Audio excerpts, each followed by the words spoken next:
Astaghfirullah. Bismillahirrahmanirrahim. Assalamualaikum warahmatullahi wabarakatuh.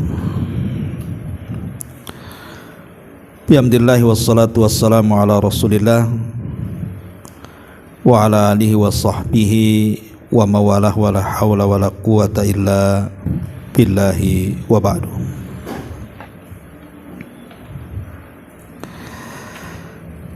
Kita lanjutkan kajian kita, masih membahas kitab Bahjah Qulubil Abrar, dan kita masuk pada poin ke-25 tentang tata cara sholat yang benar.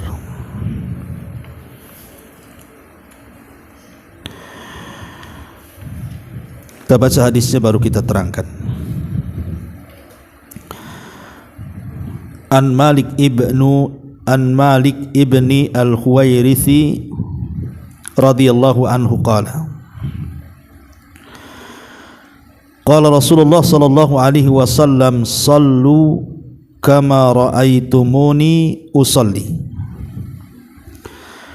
wa idza hadaratis salatu falyu'adzin lakum ahadukum wal ya ummakum akbarukum, muttafaqun alaihi. Dari Malik ibn Huwairith radhiyallahu an, dari Nabi sallallahu alaihi wasallam, beliau bersabda, salatlah kalian sebagaimana kalian melihat aku salat, dan apabila telah datang waktu salat, hendaklah salah seorang di antara kalian mengumandangkan azan, dan hendaklah yang menjadi imam di antara kalian adalah orang yang paling tua yang ada di tengah-tengah kalian. Ma'asyiral muslimat yang dimuliakan Allah Azza wa Jalla, hadis ini sangat penting sekali, Bu. Mohon kajian di siang hari ini agak sedikit diperhatikan, Bu, karena kita bicara tentang sholat. Dan bisa disiapkan pensilnya dengan bukunya, tolong dicatat, karena kita akan menjelaskan secara ringkas seputar sholat. Ma'asyiral muslimat yang dimuliakan Allah subhanahu wa ta'ala, sholat ini ada rukun-rukunnya, ada wajib-wajibnya, dan ada sunnah-sunnahnya, dan juga ada pembatal-pembatalnya, serta hal-hal yang menyimpang dalam solat sehingga terjerumus kepada sifat solatnya munafik. Baik, secara ringkas saya akan sebutkan apa itu rukun solat, apa itu wajib solat, apa itu sunnah-sunnah solat, termasuk pembatal-pembatalnya, dan perangai-perangai orang yang solat ini yang dikatakan solat munafik itu seperti apa. Tidak memperpanjang mukaddimah karena pembahasannya banyak. Yang pertama, di antara rukun solat itu adalah al-qiyamu fil fardhi ma'al qudrati, berdiri pada solat wajib kalau ada kemampuan. Berdiri pada solat wajib kalau ada kemampuan. Artinya dalam solat sunnah bukan rukun, karena Rasul pernah solat sunnah duduk. Tetapi Rasul menjelaskan, orang yang bisa berdiri dalam solat sunnah kemudian dia duduk, maka pahala solat yang duduk separuh daripada pahala solat yang berdiri. Itu kalau dalam bab salat sunnah. Tapi dalam salat wajib tidak ada seperti itu. Kalau dia sanggup berdiri, tidak berdiri, batal salatnya.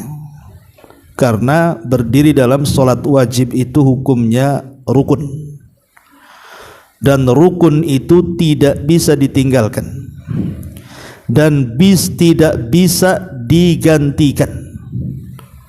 Ingat, tidak bisa ditinggalkan dan tidak bisa digantikan. Lain dengan wajib, bisa digantikan dengan sujud sahwi. Kalau rukun tidak bisa digantikan, harus didatangkan. Dan orang yang meninggalkan rukun baik sengaja ataupun tidak disengaja, baik ingat ataupun lupa, baik karena kejahilannya dia tidak melakukan rukun, semuanya batal kalau meninggalkan rukun. Itu catatan penting, ya. Saya ulangi, orang yang meninggalkan rukun tidak bisa digantikan dengan sujud sahwi.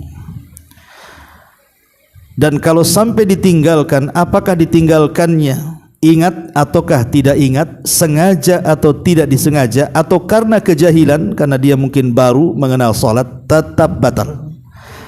Dia harus mendatangkan rukun. Lah, yang pertama rukun itu adalah berdiri dalam salat. Adapun niat memang menjadi khilaf ulama. Ada yang mengatakan syarat salat, ada yang mengatakan rukun salat. Dalam mazhab Syafi'i ada yang masukkan niat itu bagian daripada rukun. Dalam mazhab Hambali niat itu bukan rukun, dia adalah syarat, dan itu yang benar. Jadi yang pertama, rukun salat itu adalah berdiri. Ini yang pertama. Yang kedua, takbiratul ihram. Takbiratul ihram itu bukan mengangkat kedua tanganmu. Takbiratul ihram itu ucapan Allahu Akbar. Kalau mengangkat tangan itu sunnah hukumnya. Walaupun tidak mengangkat tangan tidak ada masalah. Tetapi kalimat Allahu Akbar di permulaan salat yang disebut dengan takbiratul ihram ini bagian daripada rukun salat. Kalau sampai tidak takbiratul ihram, maka batal salatnya. Contoh umpamanya ibu masbuk. Imam sedang sujud, ibu langsung nyelonong mengikuti imam sujud tanpa takbiratul ihram, batal salatnya. Karena takbiratul ihram itu rukun. Ini yang kedua. Kemudian yang ketiga, qiraatul Fatihah, membaca surat Al-Fatihah. Membaca surat Al-Fatihah itu rukun daripada rukun-rukun salat. Tetapi yang menjadi khilaf adalah ketika kita menjadi makmum di belakang imam yang dikeraskan. Itu menjadi khilaf ulama, apakah makmum membaca Fatihah atau tidak. Dalam mazhab Syafi'i tetap membaca Fatihah. Dalam mazhab yang lainnya cukup mendengarkan bacaan imam. Tapi kalau kondisi imam itu tidak dikeraskan, seperti zuhur, asar, atau mungkin salat sendirian, maka tidak boleh meninggalkan Fatihah dalam salat, karena bisa membatalkan salat. Ini yang ketiga. Yang keempat, ruku. Ruku adalah bagian daripada rukun salat. Dan ingat, ruku ini sangat-sangat penting dalam salatmu. Karena dosa-dosa orang-orang yang salat itu bisa tergugurkan dalam kondisi dua. Pertama ketika ruku, yang kedua ketika sujud. Makanya tolong dalam salat itu perhatikan ruku dan juga perhatikan sujud, karena di dua tempat inilah Allah gugurkan dosa-dosa kita saat sedang salat. Karena banyak orang-orang yang kemudian tidak tumakninah dalam rukunya. Dia cobalah, makanya saya heran kadang-kadang ada seorang salat tarawih, kemudian rukunya belum, kita sebagai makmum saja belum membaca apa-apa, imam sudah ya tidak. Cemana itu caranya? Ya, makanya sekali lagi di sini bahwa ingat ruku itu rukun, maka tumakninahlah dalam ruku. Kemudian yang nomor 5, bangkit dari ruku. Bangkit dari ruku itu maksudnya i'tidal. Ingat, bangkit dari ruku menuju i'tidal itu bagian daripada rukun salat. Kemudian yang nomor 6, sujud. Dan sujud ini ingat harus menempel 7 anggota badan. Kalau tidak sah sujudnya. 7 anggota badan sujud itu maknanya 2 tangan, 2 lutut, 2 ujung kaki, kemudian dahi plus juga ujung hidung. Berarti semuanya ada 7 ya. 2 kaki, 2 lutut sudah 4, 2 tangan 6, kemudian ditambah dahi dan hidung menjadi 7. Lah 7 ini tidak bisa kemudian kecuali harus nempel di bumi. Kalau salah satunya tidak nempel di bumi, maka tidak sah sujudnya. Artinya dia meninggalkan rukun. Ini yang nomor 6. Yang nomor 7, bangkit daripada sujud. Bangkit daripada sujud Maka ini juga bagian daripada rukun. Kemudian yang 8, duduk di antara dua sujud. Duduk di antara dua sujud itu rukun. Kemudian juga setelah duduk di antara dua sujud, dan yang terakhir tuma'ninah dalam semua rukun. Tuma'ninah dalam semua rukun. Ini yang nomor 9 ya. Kemudian yang nomor 10, tasyahud akhir. Tasyahud akhir adalah rukun daripada rukun-rukun salat. Kemudian duduk untuk tasyahud akhir. Ini juga bagian daripada rukun-rukun salat. Termasuk salawat terhadap Nabi sallallahu alaihi wasallam, ini juga bagian daripada rukun. Kemudian tartib di antara rukun-rukun salat dari awal sampai akhir, dan yang terakhir mengucapkan salam. Jadi kalau kita total semua rukun salat itu ada berapa? Ada 14. Kalau yang memasukkan niat berarti 15. Tapi yang tidak memasukkan niat berarti 14. Lah, rukun-rukun ini Bu, tidak bisa ditinggalkan. Kalau sampai ditinggalkan masalah solatnya, karena tidak bisa digantikan dengan sujud sahwi. Dalam kondisi apapun, maka rukun tetaplah rukun, tidak bisa ditinggalkan. Kalau sampai ditinggalkan, batal solatnya. Saya ulangi Ibu ya, dari awal secara cepat. Pertama, berdiri dalam solat. Yang kedua, takbiratul ihram. Yang ketiga, membaca Fatihah. Yang keempat, ruku. Yang kelima, bangkit dari ruku. Yang keenam, sujud dengan 7 anggota badan sujud. Kemudian yang nomor 7, bangkit dari sujud. Kemudian yang nomor 8, duduk di antara dua sujud. Kemudian yang 9, tuma'ninah dalam semua rukun. Kemudian yang nomor 10, tasyahud akhir. Kemudian yang nomor 11, duduk untuk tasyahud akhir. Kemudian yang 12, salawat kepada Nabi sallallahu alaihi wasallam. Kemudian yang ke-14, tartib di antara seluruh rukun salat, dan yang terakhir mengucapkan salam. Inilah di antara rukun-rukun salat. Itu yang harus diperhatikan soal rukun-rukun salat ini. Ini yang pertama. Yang kedua, bicara tentang wajib salat. Kalau wajib salat ini dia hukumnya lebih rendah dibandingkan rukun Bu. Kalau wajib itu dia lebih rendah hukumnya dibandingkan rukun. Kenapa? Karena orang yang meninggalkan wajib ini tidak batal salatnya, tapi harus digantikan dengan sujud sahwi. Tapi kalau dengan sengaja meninggalkan yang wajib, batal salatnya. Sengaja dia memang meninggalkan yang wajib, maka batal salatnya. Tapi kalau tidak ada unsur kesengajaan, maka bisa diganti dengan sujud sahwi. Itulah bedanya rukun dengan wajib ini. Adapun wajib-wajib salat itu semua ada 8 Bu. Jadi kalau rukun ada 14, ada yang mengatakan 15. Kalau wajib itu ada 8. Dan wajib salat ini ada yang sifatnya fi'liyah, ada sifatnya qauliyah. Artinya ada yang dalam bentuk perbuatan, ada yang dalam bentuk ucapan. Pertama, semua takbir selain takbiratul ihram itu wajib. Semua takbir Bu ya, ucapan Allahu Akbar, selain ucapan Allahu Akbar di permulaan salat itu masuk wajib. Umpamanya ibu mau ruku, takbir ya, Allahu Akbar, kemudian bangkit dari ruku, kemudian turun ke sujud, kemudian bangkit dari sujud. Intinya bahwa semua takbir ucapan Allahu Akbar selain takbiratul ihram wajib. Ini yang pertama. Ya, kalau sampai umpamanya ibu seandainya lupa nih, tidak ketika ruku lupa mengucapkan takbir Bu, langsung ruku saja, maka ibu harus ganti dengan sujud sahwi. Ya.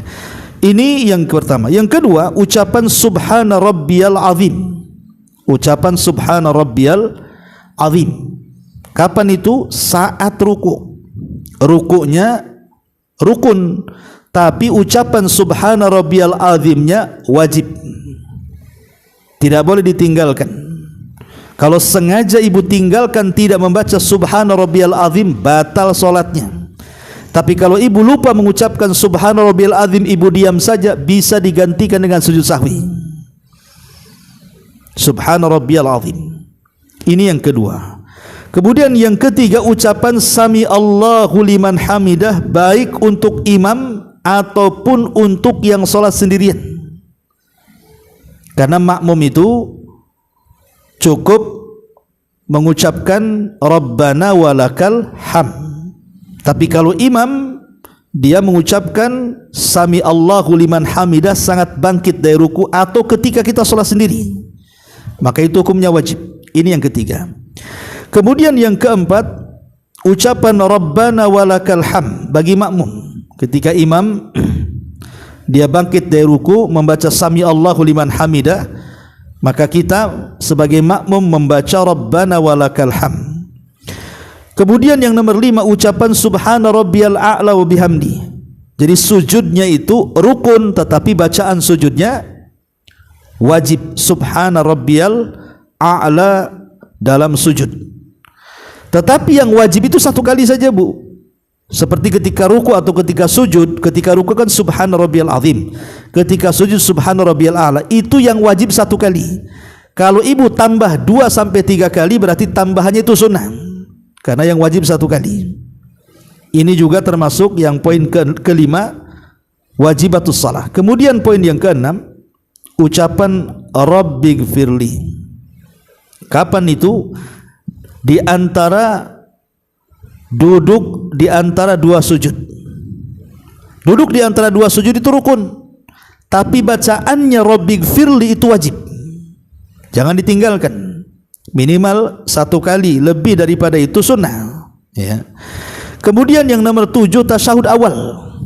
Tasyahud itu kan ada 2, Bu. Ada tasyahud awal, ada tasyahud akhir.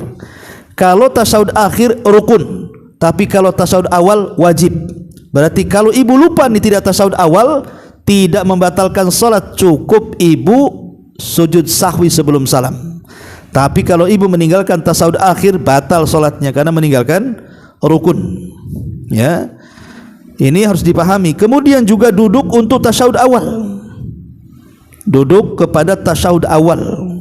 Dari sujud ke tasyahud awal itu kan duduk, maka itu termasuk wajib daripada salat. Berarti di sini ada 8, Bu, ya. Semua takbir selain takbiratul ihram 1. Yang kedua, ucapan subhana rabbiyal azim 2. Kemudian ucapan sami Allahu liman hamidah baik kepada imam atau yang salat sendirian 3. Kemudian ucapan subhana rabbiyal rabbana walakal ham. Kemudian yang kelima, subhana rabbiyal a'la ketika sujud. Kemudian rabbighfirli, ucapan di antara 2 sujud, duduk di antara 2 sujud. Kemudian yang nomor 7, tasyahud awal. Dan yang terakhir nomor 8, duduk untuk tasyahud awal. Ini semua disebut wajibatu as-salah, kewajiban salat. Ini poin yang kedua. Poin yang ketiga, sunnah-sunnah salat. Sunnah-sunnah salat ini kita bagi menjadi 2, ya, biar mudah. Pertama, sunnah-sunnah kauliyah, ucapan. Yang kedua, sunnah-sunnah fi'liyah. Yang namanya sunnah dalam solat tentu dikerjakan dapat pahala, tidak dikerjakan tidak berdosa dan tidak membatalkan solat. Tapi sebaiknya untuk kesempurnaan solat lakukan walaupun hanya sunnah. Dan sunnah-sunnah solat ini, pertama kauliyah, ya, itu ada 7. Pertama, iftitah, doa iftitah. Jadi doa iftitah ini itu yang dibaca sebelum baca Fatihah setelah takbiratul ihram, itu sunnah. Jadi kalau ibu seandainya lupa nih tidak baca iftitah, langsung baca Fatihah, sah salatnya, tidak perlu diulang dan tidak perlu sujud sahwi, karena bukan meninggalkan yang wajib, ya, atau bukan meninggalkan yang rukun yang harus mendatangkan gantinya. Kemudian yang kedua, ta'awudz, ucapan a'udzubillahi minasyaitonirrajim sebelum baca Fatihah, itu juga sunnah. Kemudian ucapan bismillah. Yang ketiga, ucapan basmalah, bismillahirrahmanirrahim sebelum membaca Fatihah, ini juga sunnah. Kemudian tambahan bacaan ketika ruku, tambahan bacaan Kan subhana rabbiyal azim itu wajib yang pertama. Berarti tambahannya subhana rabbiyal azim yang kedua, subhana rabbiyal azim yang ketiga itu sunnah. Ya. Ini yang nomor 4. Termasuk juga tambahan ucapan rabbighfirli di antara dua sujud, ya, duduk di antara dua sujud kita membaca rabbighfirli itu yang wajib 1. Kalau sudah 2, 3 itu menjadi sunnah. Kemudian juga tambahan Rabbana walakal hamd. Rabbana walakal hamd setelah ruku menuju bangkit. Termasuk juga seseorang membaca Al-Quran setelah Fatihah. Membaca Al-Quran setelah Fatihah. Ya, jadi bacaan Qur'annya sunnah tapi Fatihahnya rukun. Nah, inilah 7 perkara yang merupakan sunnah kauliyah. Ya, termasuk juga menambah doa dalam sujud. Nah, itu masuk dengan ruku tadi. Saya ulang ya, 7 itu ya. Pertama doa iftitah. Yang kedua bacaan a'udzubillahi minasyaitonirrajim. Yang ketiga bacaan basmalah bismillahirrahmanirrahim. Yang keempat menambah bacaan ruku dan sujud. Yang wajib subhana rabbiyal azim dan subhana rabbiyal a'la 1 kali. Kalau ditambah 2, 3 kali menjadi sunnah. Kemudian yang nomor 5 menambah ucapan rabbighfirli menjadi 2, 3 kali. Kemudian yang ke-6 ucapan Rabbana walakal hamd, dan yang nomor 7 membaca Quran setelah Fatihah. Itu sunnah. Artinya kalau seandainya ibu solat zuhur, setiap rakaat ibu baca Fatihah tanpa surat, sah solatnya, karena bacaan surat itu hanya sunnah saja. Ini yang sifatnya kauliyah. Kemudian yang kedua yang sifatnya fi'liyah, perbuatan. Dan itu ada 6. Pertama mengangkat kedua tangan. Ketika ibu takbiratul ihram itu kan kita angkat kedua tangan kita. Itu sunnah saja. Walaupun tidak mengangkat kedua tangan, ibu cukup Allahu Akbar, sah salatnya. Karena mengangkat kedua tangan itu adalah sunnah fi'liyah. Kemudian yang kedua meletakkan tangan di dada. Meletakkan tangan kanan di atas tangan kiri ketika bangkit dari ruku. Kan ada orang yang bangkit dari ruku tuh Bu, meletakkan tangan ke bawah, ada juga yang meletakkan di dada. Itu sunnah. Ya. Termasuk juga melihat tempat sujud dalam salat, melihat tempat sujud dalam salat itu sunnah. Karena Abu Hanifah mengatakan ketika salat itu memandang ke depan gitu ya. Tapi yang betul adalah memandang ke tempat sujud, dan itu sunnah hukumnya. Kemudian yang nomor 4 muba'adatul yadaini anil batni asna as-sujud, menjauhkan sikut tangan dari lambung ketika sujud. Sampai dalam hadis itu sampai anak kambing bisa masuk tuh. Ya. Kemudian yang nomor 5 iftirash. Iftirash, ya, sujud iftirash itu artinya al-julus nasiban al-qadam al-yumna wa ja'ilan asabi'ahu lil qiblah. Muftarisan ar-rajul al-yusra jalisan 'alaiha. Jadi duduk iftirash, duduk itu ada 2 kan, ada tawarruk, ada iftirash. Ya, jadi duduk iftirash ini kan ada tasawuf awal, tasawuf akhir tuh. Ada yang melabuhkan pantatnya di tanah dan itu tasawuf akhir, ada yang meletakkan pantatnya di atas tumit dan itu tasawuf awal. Nah, itulah ada yang disebut dengan iftirash, ada yang disebut dengan tawarruk. Ya, ini dua-duanya sunnah. Kemudian yang ke-6 tawarruk. Berarti masuk tadi iftirash dan tawarruk, artinya posisi duduk baik melabuhkan ke tanah ataupun meletakkan pantat di atas tumit, maka dua-duanya adalah sunnah. Berarti kalau kita singkat, 1 mengangkat kedua tangan ketika takbiratul ihram dan takbir-takbir yang lainnya.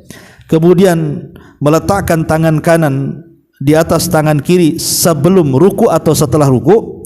Kemudian yang nomor 3 memandang tempat sujud. Kemudian yang nomor 4 menjauhkan sikut dari lambung. Kemudian yang nomor 5 duduk iftirash, dan yang terakhir duduk tawarruk. Lah ini 6 ini disebut sunnah fi'liyah. Ini sunnah fi'liyah.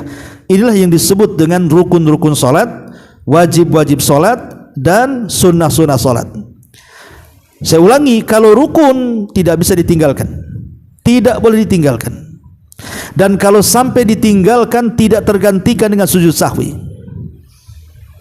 Tidak bisa digantikan. Rukun itu kalau ditinggalkan batal. Dia harus mendatangkan rukunnya. Ya. Dan kalau sampai meninggalkan, apakah dia sengaja atau tidak sengaja, lupa atau ingat, ataupun karena kejahilannya, tetap batal salatnya. Karena harus mendatangkan yang ditinggalkannya. Kalau yang wajib tidak membatalkan, tapi bisa digantikan dengan sujud sahwi. Tapi siapa yang meninggalkan secara sengaja, batal salatnya. Tapi kalau sunnah, tidak. Dikerjakan dapat pahala, tidak dikerjakan tidak membatalkan salat. Dan tidak harus sujud sahwi. Baik ditinggalkan secara sengaja atau tidak, lupa atau ingat, kejahilan atau karena kecerdasan, tidak ada masalah meninggalkan sunnah. Tapi kalau mengerjakan itu tentu sebuah kebaikan di dalam salat. Ini poin yang ketiga. Masuk pada poin yang keempat, pembatal salat. Apa saja pembatal salat itu? Pertama, pembatal salat itu ibu salat tanpa wudu. Salat tanpa wudu batal. Ya.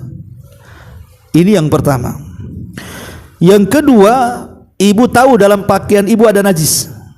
Jadi ketika ibu salat baru ingat, iya, tadi di baju saya ada kencing si dedek. Ibu sengaja terus sampai salat, tidak mau diganti, tidak mau dilepas, maka batal salatnya. Yang ketiga, terbuka aurat bu. Seperti ibu sholat tidak pakai kaos kaki, nampaklah kakinya. Atau umpamanya ibu sholat nampak rambutnya, nampak lehernya. Atau maaf bu, terkadang ibu pakai baju, ya, lengannya itu terlalu ke atas, sehingga kalau ruku itu ketarik, sehingga kelihatan pergelangan tangannya, tidak sah sholatnya. Ya, makanya kenapa harus dipanjangkan tuh pakaian ke lengan itu, supaya kalau ketarik tidak tidak tampak pergelangannya. Jadi batal salatnya. Atau mungkin seorang laki-laki yang menggunakan pakaian robek, bolong-bolong, nampak auratnya, maka nampak aurat ini membatalkan salat. Ini yang pertama. Ini yang ketiga ya, salat tanpa wudu, kemudian salat berpakaian najis dan dia tahu. Ya, tapi kalau tidak tahu sampai selesai solat, maka sah solatnya gitu ya. Tapi kalau dia tahu di tengah-tengah solat, harus dicopot. Kalau tidak, sengaja dia solat dengan pakaian itu, batal solatnya. Kemudian yang ketiga, terbuka aurat. Kemudian yang keempat, solat sebelum waktunya. Solat sebelum waktunya, maka ini batal solatnya. Ya. Kemudian juga ingat, meninggalkan yang kelima, meninggalkan rukun dengan sengaja. Lupa atau ingat. Ya, tadi saya sudah katakan meninggalkan rukun dengan sengaja atau dengan lupa, ataupun karena kejahilannya, tetap batal salatnya karena tidak bisa digantikan dengan sujud sahwi. Kemudian juga menambah rukun. Ditambah ruku. Saya ingin ruku 2 kali, ingin sujud 2 kali, ditambah dari dia, bukan dari syariat. Dia nambah-nambah. Nambah-nambah ruku, nambah-nambah sujud. Nah, itu batal salatnya. Kemudian juga sengaja meninggalkan wajib. Sengaja tidak mau membaca subhana rabbiyal a'la, tidak mau membaca subhana rabbiyal azim, batal salatnya. Ya. Kemudian juga banyak bergerak tanpa hajat dan terus-terusan. Jadi dia banyak bergerak, entah mainin kancing, entah mainin janggut, mungkin ibu mainin pakaian gitu ya. Gerakan-gerakan yang dimainkan itu bukan gerakan salat, tapi dia digerakkan dalam salat dan sifatnya terus-terusan tanpa darurat, batal salatnya. Ya. Kemudian juga tidak tumak nina, cepat. A'udzubillahi minadh-dhalin, amin. Nah, karena ada yang gitu bu. Ya.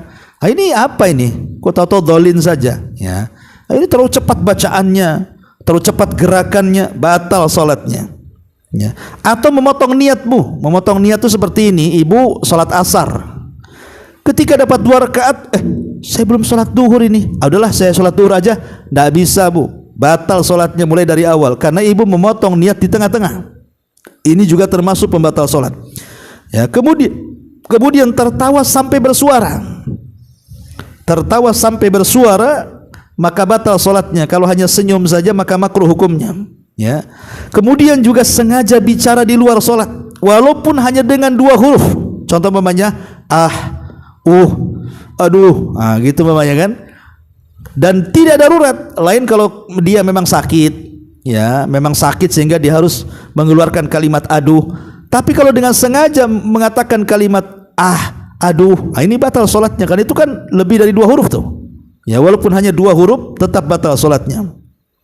Termasuk merubah makna surah Fatihah. Pamannya dia baca bukan ihdinas siratal mustaqim tapi ahdinas siratal mustaqim. Beda ihdina dengan ahdina. Kalau ihdina berikan hidayah, kalau ahdina berikan hadiah, kan beda Bu itu artinya. Nah, itu kan merubah makna tuh. Yang satu meminta hidayah, yang satu minta hadiah, kan gitu.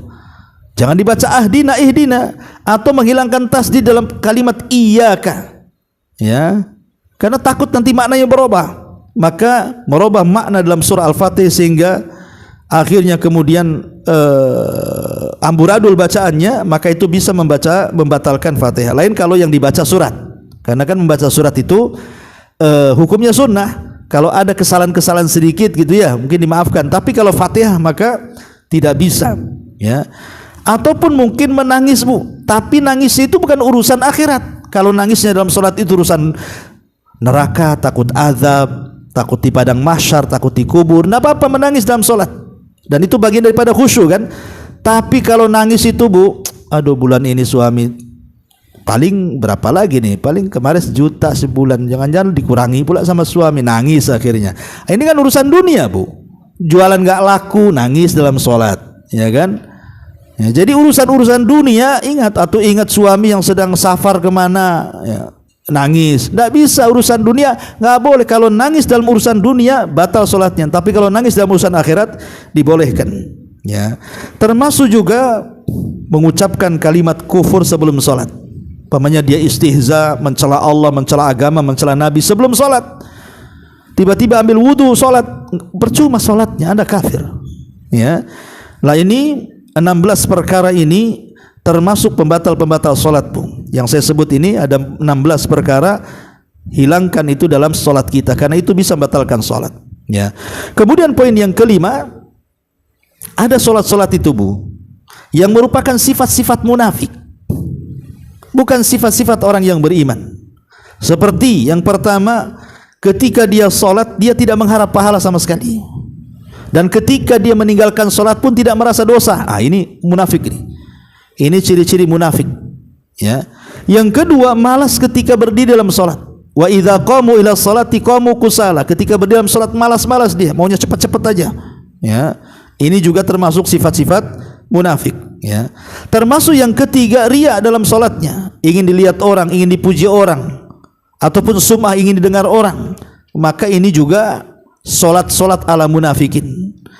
Kemudian juga solat sampai keluar waktunya karena diakhir-akhirkan. Nantilah. Akhirnya keluar waktu, akhirnya cepat-cepat dia solat. Kalau solat keluar waktu tidak sah, itu solatnya munafik. Termasuk cepat-cepat dalam solat. Ya, gerakannya cepat-cepat. Mulai daripada takbiratul ihram sampai salam itu hanya sekian menit saja. Dari gerakan sampai bacaan itu sampai kita tidak bisa mengikuti dia. Ini salat munafik yang seperti ini. Ya. Karena menghilangkan tumakninah masalahnya. Ya. Termasuk juga ketika salat tidak mengingat Allah kecuali sedikit, yang diingat macam-macam dunia saja. Padahal ketika sedang salat itu, sedang salat kan kita berhadapan dengan Allah. Makanya Allah mengatakan ciri-ciri orang munafik itu la yadhkurunallaha illa qalila. Mereka tidak pernah mengingat Allah kecuali sedikit. Ya.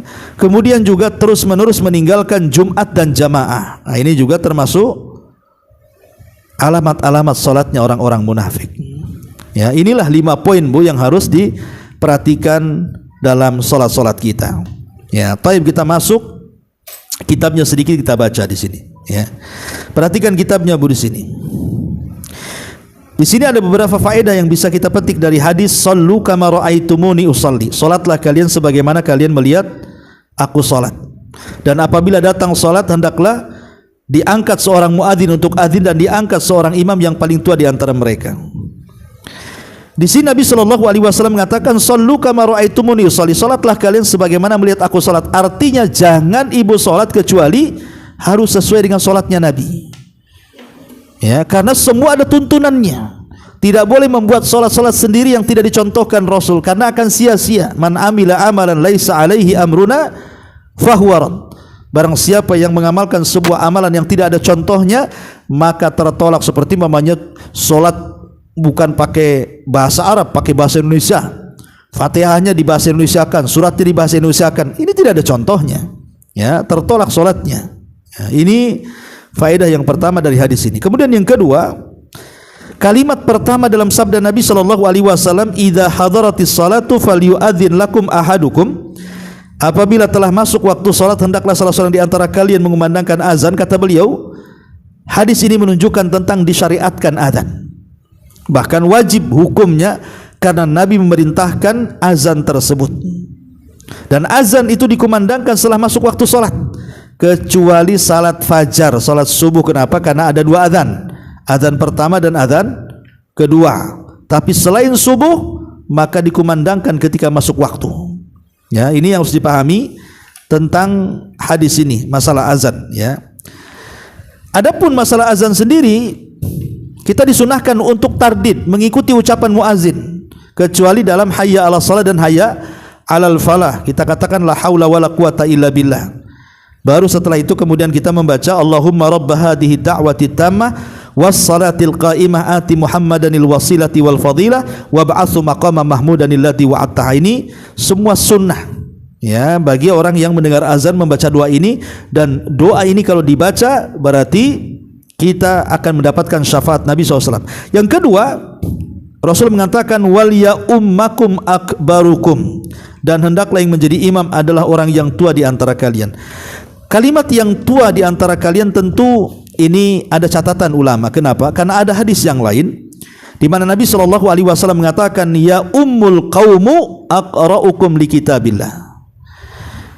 Hendaklah yang menjadi imam bagi satu kaum adalah yang paling bagus bacaannya.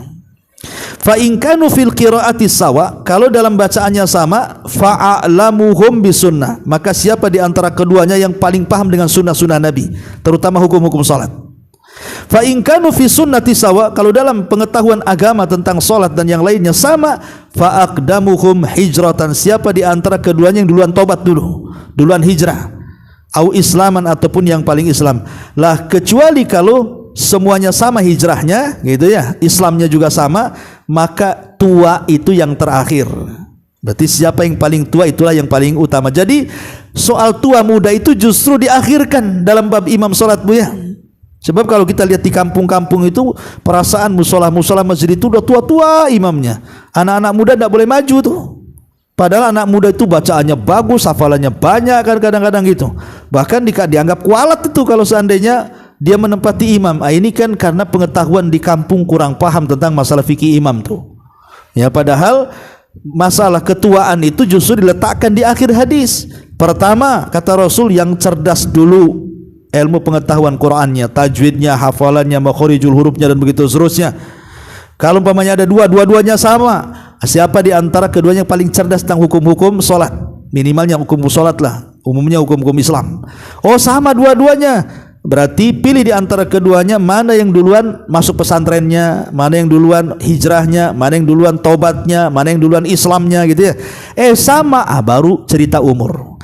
Kok umurnya sama Ustadz, macam mana? Baru diundi. Ya, undian terakhir itu nanti kayak ngocok arisan itu, Bu. Itu kalau sama-sama tua, usianya sama, tanggal lahirnya sama, harinya sama, tahunnya sama, adalah diundi yang terakhir. Ya. Kemudian kalimat yang ketiga pada halaman ke-90, yaitu kalimat yang disebut pertama kali dalam hadis Nabi SAW, sallu kama ra'aitumuni usalli. Salatlah kalian sebagaimana kalian melihat aku salat. Kalimat ini mencakup seluruh perkara yang beliau lakukan. Ucapankah, perbuatankah dalam salat, maka semua harus mengikuti Nabi SAW. Kalau bahasa saya, kalau kehusuan mungkin kita tidak bisa meniru khusyuknya Nabi, bahkan meniru khusyuknya sahabat saja kita tidak bisa. Tapi minimalnya gerakan dan bacaannya sesuai dengan sunnah Nabi, itu saja. Ya, kalau kita nih mau menjadi sholatnya khusus Rasul dan para sahabat, kayaknya mustahil, Bu. Karena keimanan kita tidak seperti keimanan mereka para sahabat. Tapi kita berusaha untuk khusyuk. Tapi yang ibu harus cermati betul-betul, kalau memang tidak bisa khusyuk seperti mereka, maka perhatikan dua perkara dalam sholat, Bu. Pertama, ibu bacaannya perhatikan. Yang kedua, gerakannya perhatikan. Cocokkan keduanya, dengan sunnah Nabi sallallahu alaihi wa ala alihi wasallam. Lebihnya ibu bisa baca sendiri ini secara singkat keterangan dari hadis Nabi sallallahu alaihi wasallam pada poin yang ke-25 tentang hadis tata cara salat yang benar dengan hadis Nabi sallallahu alaihi wasallam, sallu kama raaitumuni usolli, salatlah kalian sebagaimana kalian melihat aku salat. Taib, sebelum saya tutup Bu, kalau ada yang mau bertanya silahkan.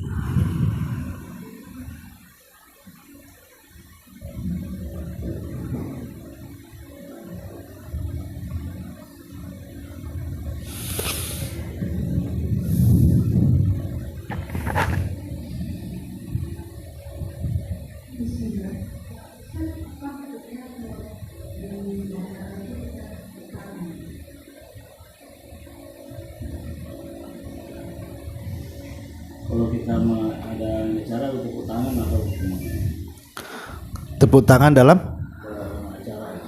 Oh, acara event-event gitu ya. Berarti di luar daripada tema ya. Bagaimana hukum tepuk tangan dalam sebuah acara? Ya wallahu alam ya.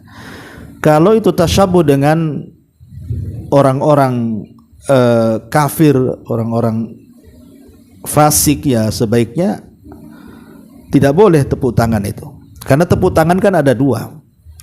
Ada tepuk tangan itu untuk menghina, ya, umpamanya karena kalah dia seneng, lawannya kalah, akhirnya tepuk tangan itu kan menghina namanya, ya. Ada juga karena sebuah kesenangan, umpamanya menghargai seseorang di event-event, umpamanya karena dia berprestasi sehingga kita kasihlah tepuk tangan gitu ya. Saya kira ini perkara-perkara mubah pun insyaallah tidak ada masalah. Ya, jadi tepuk tangan itu kembali ke fungsinya. Apa fungsi tepuk tangan itu? Kalau dalam menghina orang, merendahkan orang, tepuk tangan ya tidak boleh. Ya, tapi kalau maksudnya hanya untuk memberikan semangat, motivasi, insyaallah tidak ada masalah. Ya, wallahu a'lam.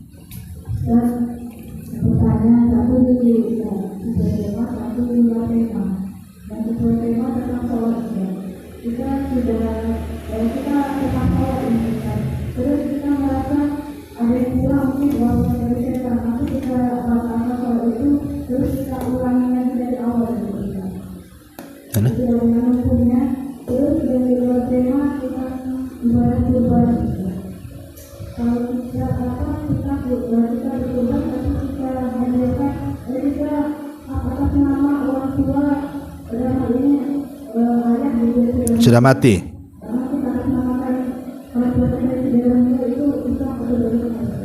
Iya, yang pertama gimana? Yang pertama, kita lagi sholat nih, atau ada was-was lagi tidak, itu kita batalkan. Oh iya, ketika kita sholat ada was-was, namanya was-was itu kurang serakaat atau mungkin nambah satu rakaat, nggak boleh dibatalkan karena hukum was-was itu ada sendiri hukumnya dalam sholat. Ingat, ketika was-was jangan dibatalkan, itu ada sendiri hukumnya. Orang yang ragu-ragu, contoh namanya was-was, apakah dia tadi serakaat atau 2 rakaat? Kata Nabi SAW, pilih yang yakin. Ya, kalau dia mengatakan apakah saya baru 2 atau 3, tetapkan 2 tambah 1, kemudian lakukan sujud sahwi. Kalau pengurangan ambil yang sedikit. Kalau penambahan ambil yang banyak. Apakah saya 4 atau 5? Berarti jangan ambil yang 5. Oh 5 berarti jangan nambah. Gitu ya. Jadi cukup sujud sahwi saja.